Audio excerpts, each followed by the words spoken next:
സാധാരണ മിക്സി വാങ്ങുമ്പോൾ നമുക്ക് ലഭിക്കുന്നത് 3 ജാറുകളാണ്.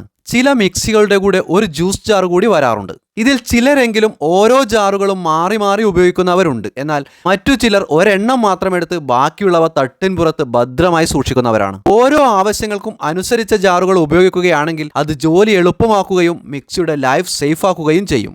ഇതാണ് സാധാരണ ലഭിക്കുന്ന 3 ജാറുകൾ. ചെറിയ ജാർ അഥവാ മൾട്ടി ജാർ ചമ്മന്തി അരക്കാനും പൊടിക്കാനും ചെറിയ അളവിൽ എന്താവശ്യത്തിനും ഉപയോഗിക്കാവുന്നതാണ്. തൊട്ടടുത്ത മീഡിയം ജാർ അഥവാ ഡ്രൈ ജാർ കട്ടിയുള്ള അരവുകൾക്ക് വേണ്ടിയുള്ളതാണ്. അരി അരക്കുന്നതിനും കുതിർത്തിയ ധാന്യങ്ങൾ പൊടിക്കുന്നതിനും അതുപോലെ മറ്റാവശ്യങ്ങൾക്കും ഈ ജാർ മികച്ച റിസൾട്ട് തരും. പിന്നെ വരുന്നത് ഈ വെറ്റ് ജാറാണ്. ഇത് അധികം കട്ടിയില്ലാത്ത അരവുകൾക്കും ജ്യൂസുകൾ ഉണ്ടാക്കാനും മിക്സിങ്ങിനും തൈര് കടയുന്നതിനും അതുപോലുള്ള മറ്റാവശ്യങ്ങൾക്കും ഉപയോഗിക്കാവുന്നതാണ്. ഈ ജാറിലും അരി അരക്കാവുന്നതാണ്. പക്ഷേ അളവ് അധികമായാൽ മോട്ടോറിന്റെ ലൈഫിനെ ബാധിക്കും എന്നതിനാൽ പരമാവധി ഒഴിവാക്കുക. വീഡിയോ ഉപകാരപ്രദമെങ്കിൽ കൂടെ കൂട്ടാൻ മറക്കേണ്ട. താങ്ക്